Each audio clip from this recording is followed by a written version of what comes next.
You're listening to the smartest guys in marketing, the best show on the planet for client businesses to learn about traffic, funnels, sales, conversions, and marketing coolness. Chris and Taylor are the founders of Traffic and Funnels, a digital marketing consultancy helping you get paid clients from cold traffic daily. Now, here are your hosts, Chris and Taylor. Goal number 6. Returning to splitting the middle. This is probably one of Taylor's favorite topics of discussion. You want to explain what that means? Splitting the middle? Yeah. Oh. I don't know if people are going to handle me right now. Yeah. We might have to bleep out some things that you say. No, I think here's the thing is if, we used to say like if nobody hates on you, if you don't have any haters, you're irrelevant. Nobody cares about you. Now I'm like, man, if you haven't been sued, you're irrelevant. If nobody's actually attacking you, you're probably not making a difference. And I think we've tried it both ways, man. Like when we first started out, we were like really explosive and very controversial. I don't know if there's another word you could describe it. Just like we were on the wings, man. We weren't in the middle. Like we were to the right or to the left, and we were extreme one side or the other. And then we kind of went through a phase where we were maturing as a company. We were growing. We were getting bigger. And it's like we kind of tried the thing of like being in the middle and making everybody happy and like not saying anything that's, too crazy. And what happened is just like influence plummet because nobody cares anymore. And I think this is such a big thing, especially for people starting. They're like, man, I want to build if you're saying I want to build influence in 2019, you got to piss some people off, slap them right upside the head, get controversial, get onto the wings, because at the end of the day, we have to have people who are 100% for us and fans, and then we need some people who like want us to die. If we don't have that equation, then we're missing money, we're missing influence, Which we do. Like we've literally been threatened.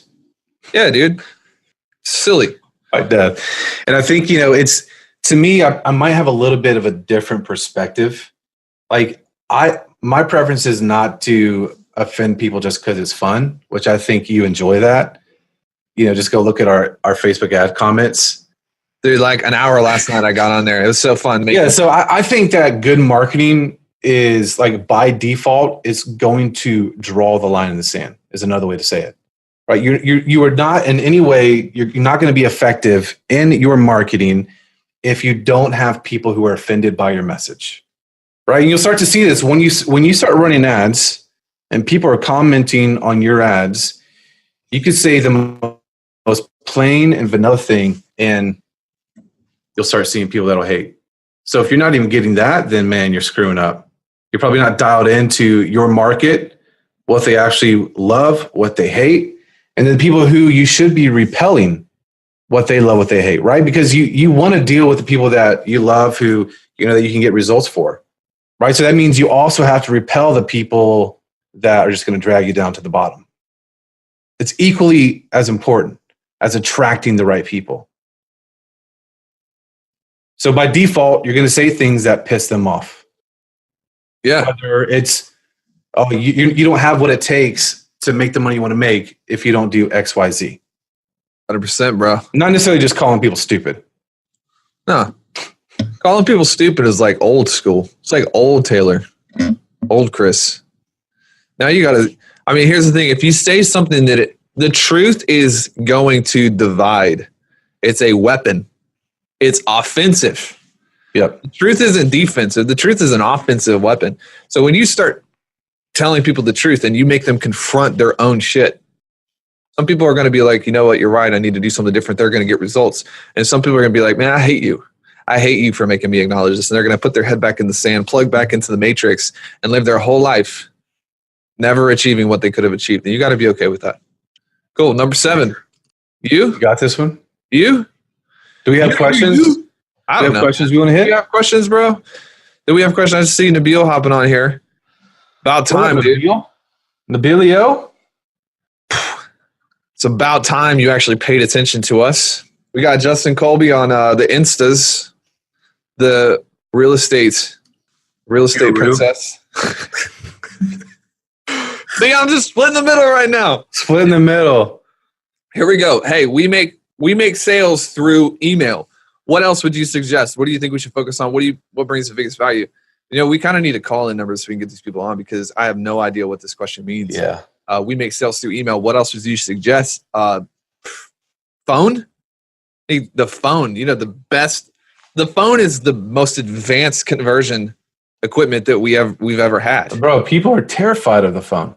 People are scared of getting on the phone. People are scared of going to the gym. People are scared of having babies. I'm like, man, people are scared of everything. It's just people are scared of Trump. People are scared of Trump, man. They're afraid of money. They're afraid of the wall. Let's leave it at that. Anyways, I don't know how to answer this question. Yeah, we probably just need some more details on your business. Yeah. Cool. All right. Number Any 7. other questions, throw them in. Number 7, you got it. Double down on paid advertising. And kind of a B to that is innovating with your paid advertising.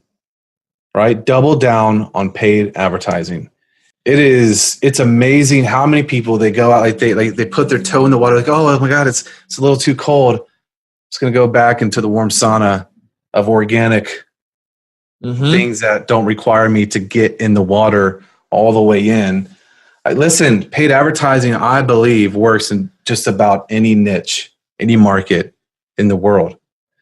The problem is people don't take the time to really understand their market, and they don't have the right expectations about what it's going to take to get paid advertising to work. So obviously when we go into something new, something that we're not familiar with, what do? Give up. That is the first thing that we do. We're like, you know what? This is a bunch of bull crap. It doesn't work. No, we get a mentor. We get someone who's already been down that road to say, yes, there's a big pothole right there. Yep. So you got to make a turn to avoid it. Right? Yep. So if you're going at it alone, then you're not going to know like what to avoid. You're not going to know what's normal. And so you're going to be stuck. You're never going to be able to grow and expand. Well, I think this is confusing. And the reason we want to tackle this is because your people are confused because they see all these messages now, like get clients without paid ads, or people boasting and beating their chest about like, none of my business relies on paid ads. Okay, well, here's the thing, man. Honestly, we have a crop of people who couldn't figure out how to make ads work. And so they've created a course teaching other people how to give up like they did and then get paid for it. Using paid ads or not using paid ads is not a business model thing. It's a sequence thing. It's a sequence thing. Should a business have paid ads? Yes, eventually. So when someone's like, I don't use paid ads, or I'll teach you how to get clients without paid ads, what it means is that from a sequence level, they are beginners. Just get done with this bullshit right now. Like, if you're following people who are like, don't use paid traffic, blah, blah, blah, if they're like, hey, it's out of sequence, you can listen to them. But if they're like, man, just don't use paid traffic, it's so much better to use referrals, it just means that they are at a level below, they'll never cross over into big money, big business, big influence, big reach. Yeah. Right? Yeah. Paid advertising is all about leverage. It's all about collapsing the time it takes to get attention, to get eyeballs on your offer. That's what it's all about. That's what it all comes down to. And it's about accelerating that process. Like I can go out and I can put posts on Facebook or LinkedIn or build SEO, but nothing is going to be as quick to get to a mass audience as paid advertising. You're also not going to know what the market wants as quick as paid advertising. Like we put things in market that absolutely sucked, but we know within 7 days, right? We know what to work on, what to adjust, and what to tweak. Yes. I was just laughing because last night, as I was scrolling through our wonderful paid ad comments, there's always this, every time I check into those, there's always someone who's like, if you're so good at marketing, or if your product is so good, why are you having to pay for ads? Like, okay. It's like going up to a guy at the gym being like, bro, if you're in such good shape, why are you having to go to the gym? It's like, you moron. Like, it's extremely right. The cumulative IQ of humans in general is like, this is why Elon's building robots, because he's scared. He's like, man, the IQ of humans is going down. We need some robots that are smart that can balance out the median IQ. That's what I think. Me and Elon are tight. We talk all the time. He asked me for some money last week. I'm like, bro, get your Hit that question from Alan. best way to move from customized one-on-one done for you to one to many. One to many. Is niche the only way? No, man. There's a lot of ways to do this. Like, first of all, there are two types of niche products. In fact, you know what you should do? If you're on this, you should go to, I'm going to give you the URL to go to because we just did a training on this. Trafficandfunnels.com. All right. Trafficandfunnels.com/evolution. Evolution. So we talk about offers. We talk about the evolution of an offer, how to go from when you first start out, you're kind of service provider freelance, to scaling up into consultative coaching work where you're kind of one to many. And it's about an hour long. And then we're also releasing about a 2-hour long in-depth training that I think you can get as part of that funnel. If not, Chris, we should put it there today. In there that's really in-depth about this. But dude, long story short, there are two types of niching that you can do. You can do pain niche and industry niche. The type of offer you want is going to sit in the middle of those two niches, and really scaling from one-to-one done for you into one-to-many is about scaling up the graph and getting away from labor to charging for info. All right. So the framing is a little bit different. When you're selling done for you, you're selling mostly labor. Mm-hmm. I'll do this for you. I'll save your time. You don't have to do anything. And there's an understanding that the person you're selling to, their time is more valuable than your time. That's why you're selling labor. Yeah. So when you flip that around, you scale up, you're selling information, which kind of flips that construct around. So a lot of times we'll take clients and they end up charging more for done with you one-to-many than they were charging for one-to-one labor. That's my answer to that. I hope that makes sense. I think the question you asked too, Alan, is like, if you categorize your business and those parts of your business, so you'd have sales and marketing and then fulfillment, ask yourself, how do I get the max leverage in this section of my business? All right, once you figure out, like, you got that one market that's going to take your offer, they're going to buy your offer. You've got the message to the market, whether you're using some of the organic strategies we talk about. Now you're starting to use paid advertising. That's a way to get maximum leverage for that part of your business, right? Because now you're not out there like messaging people and all that kind of stuff.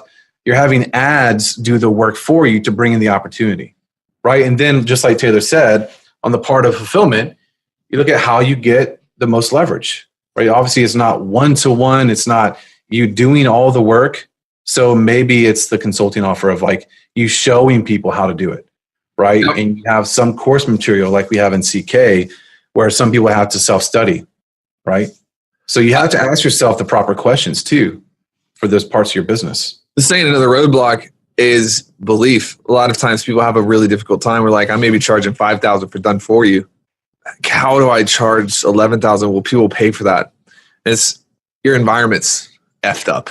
If you're dealing with belief issues, your environment's effed up. You go to an Amazonian village where they still live like they did 1,000 years ago, and you're going to have a hard time believing that you can go from LA to New York in 4 hours. You're going to have a hard cognitively. You're not going to be able to wrap your head around it. It's going to take you a lot because your environment, all you know is what is around you.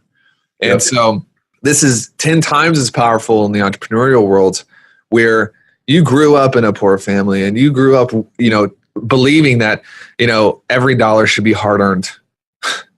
Hard-earned money. That's a thing that we talk about. And then you have an association with like, I have to work hard for money, and you have to break that association, and it's environmental, and you got to get around people like us and around people like our clients and people who are making 11 times more than you are and working a day a week. And then all of a sudden there's disassociation that happens.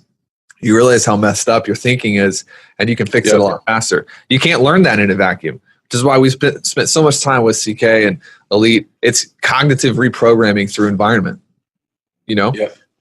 That's good, dude. Rolling and rolling. All right. Any other questions? No, man. Let's hit the last one. And if you guys have any other questions, throw them in here. That's you, big money. Here's number 8. Number 8. You having fun, bro? So much fun. Number 8, optimize for output. If you're listening to this on Facebook, I want you to type this in the chat box, optimize for output. Go ahead. I'll wait. Inevitably, there's going to be like someone that's like, I'm driving, pull over, don't drive and type at the same time. optimize for output. This might be one of the most important ones. When we first started out, we optimized for money. We've talked about this, I think, before on old episodes. We've talked about it with masterminds and speaking gigs. But when your only goals are money, you tend to get really depressed. You can burn out really quick. And so what I've learned, and Chris, what you've learned, is that the barometer on how high you can go in the future is really how much can you produce without getting fatigued. And I've noticed this in my life. I've started optimizing for output. Man, you see me, I'm like, bro, I can produce 20 times more than most people. True or false? True. Very true. Kill everyone. Like literally, I will do a dance off with you and I will outproduce your ass to the moon and back. All right. Because what I've really figured out is that the things that I used to avoid, I'm now like embracing because it's improving my output. And so I've got an Oura ring. For example, like, spinning, it might make sense for you. So many entrepreneurs just wake up in the morning and go. Wake up and go. Wake up and go. Because spending 30 minutes doing a morning formula, spending 30 minutes in the morning meditating, spending 20, 30 minutes reading. This is a big thing. Jay Abraham kind of had a profound effect on us. He said, take the first 2 hours of the day and read and get inspired. We're like, what? I don't have time to do that. I don't have time to do 2 hours a day. But he's like, but listen, you're optimizing for output. And so when you do this right, and when you figure out what makes you tick, you'll be able to produce more in an hour than most people can produce in a week and not be fatigued, right? Yep. And so it's so important that, for me, like I'm getting up every morning. I just don't know if people care about my routine, but I'm getting up really early, 10 till 5 o'clock at the latest. And I do my workout. I do a little bit of meditation. I do a little bit of reading. I do a little bit of writing. Dude, it's 3 hours, 2.5, 3 hours before I'm actually in the office working. But from 8 to 2, dude, I will explode on everyone. I can produce so much more because I'm actually taking care and I'm spending a little bit of extra time doing the things that entrepreneurially fill my tank up. And I think there's way too much of this addiction to like, busy, got to get so much shit done. I'm so busy. And when you actually succumb to that, you're trading your ability to produce what someone like Brendan would call prolific quality output. That should be your measurement. How much can you produce? Because from a monetary standpoint, the people in 10 years who can produce and not fatigue are the people who will win. Yep. We got a bunch of little chickens scurrying around with their heads chopped off. And then there's people who are actually, they see the big picture. Like, let me actually focus on me, make sure I'm in alignment. And this is an area where I would say the more selfish you can be with you, the more you're able to help other people. Yeah. I think too, like the thing to add to this and that you're really good at is planning that optimization. Yeah. Actually scheduling it out, like foreseeing what is required for you to hit your goals. And again, this goes back to the conversational goals, right? If you have 12 goals, how can you accurately plan to hit those things versus 1 or 2 or 3? It makes it a lot more doable. It's like, okay, I have to do like this recording today or write this webinar tomorrow or this ad the next day. Yeah. I mean, there's this confidence, there's this momentum that's built too. When you see this, you're walking through this and you're starting to actually accomplish things and you're actually starting to move closer and closer to your goal and you're on pace and you're hitting it. Dude, the confidence that you have just goes through the roof.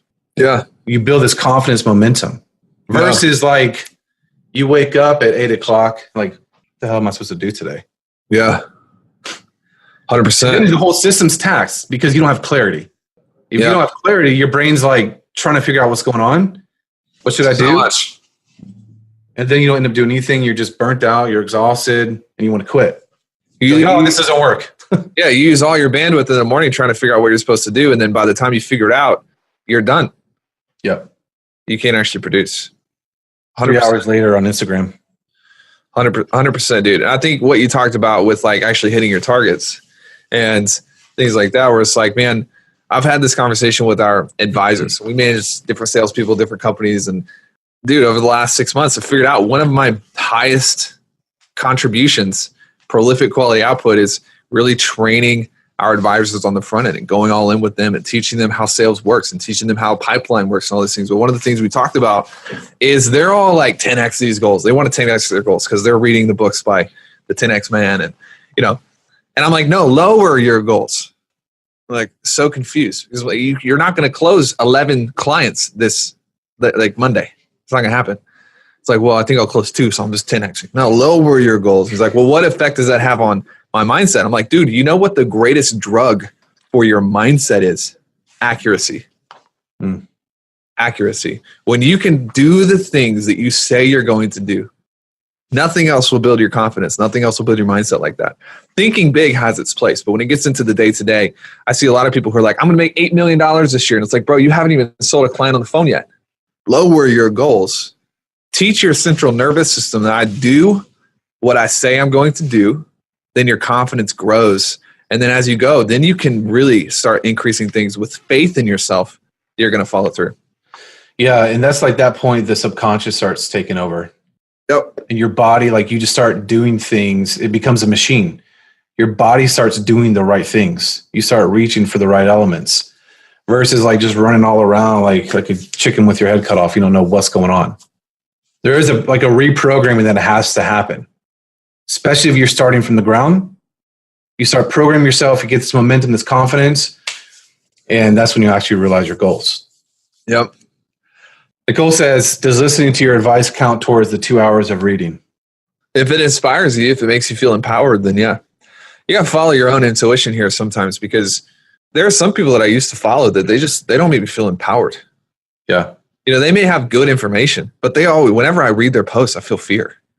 And I've unfollowed those people. I don't want anything to do with that. Like if anything produces a disempowering emotion, you want to get rid of that, And so, yeah, I mean, that's probably a podcast episode in and of itself is like, if it makes you feel empowered, then yeah, you should surround yourself with it. If it inspires you, then you should surround yourself with it.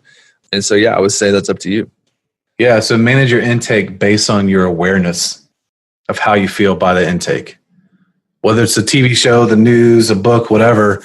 Like if you're listening to something, you just feel like gross or yuck or like, what the hell? I shouldn't be doing this. Yeah. You just got to pay attention to that. This is the problem with this is the problem with marketers is they are kind of incentivized to always create this feeling of like fear. The market's changing. The market's changing. You better keep ahead of it. The market's changing. Things are about to stop working. Facebook is dying. This is bad. This is coming up, blah, blah, blah, because they make money in proportion to how many people they can sell based on that projection. It's like one of the things I've had to learn is, I want people to come in based on vision. Mm-hmm. I want people to look at their life and be like, I could be so much more than this. Sign me up. Let's go. Whereas when we were more immature, we were more along the lines of like, everything's changing. And people would come in based on fear. And I can't really think of anything that I've ever done from a standpoint of I'm afraid that's worked out for me. It's not a great place to make decisions from, Yeah. It's a hard motivator. Yeah. All right. Anything else? I think that's it. Yeah, I think that's it, man. Trafficandfunnels.com/memos. Is that still the link we're using? Yeah, it still works. Or monthlymemos.com. Or monthlymemos.com. People say this is like the best advice you can ever get for like a coffee. It's really, really good. And we have probably 800 people who have been subscribed for more than a year. That's good if people are sticking around that long. So check that out. And we'll see you next Tuesday. See you guys. Adios. Hold on, bro.